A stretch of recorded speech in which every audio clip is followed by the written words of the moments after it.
لما تروح عند الدكتور وبعد ما ترجع تلاقي اهلك بيعاملوك حلو.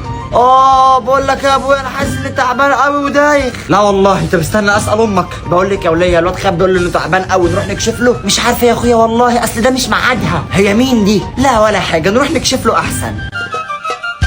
ايه يا دكتور طمني، ابني كويس؟ شوف للاسف هو عنده اسهال نخاعي وهيعيش بين الحياه والموت، يا ريت ما تجيبلوش سيره. يا لهوتي. ايه يا امي في ايه؟ هو انا هموت؟ لا يا حبيب ماما، ده انا بصرخ عشان الكشف ب 200 جنيه وطلع ما فيكش حاجه بجد، يعني انا كويس الحمد لله. طب يلا بقى نروح البيت. قول لي يا خالد يا ابني نفسك في ايه؟ نفسي في ايه؟ نفسي في الاسكوتر الكهرباء. خد يا روح قلب بابا. ايه ده؟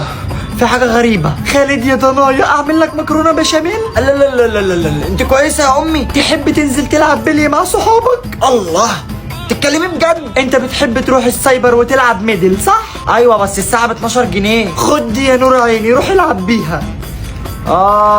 انا كده فهمت. هو الدكتور قال لكم ان انا كويس؟ يا حبيبي والله زي الفل، مش كده يا حاج؟ ايوه يا ابني انت 100%، ربنا يحفظك. تمام انا هنزل بس وجاي تاني.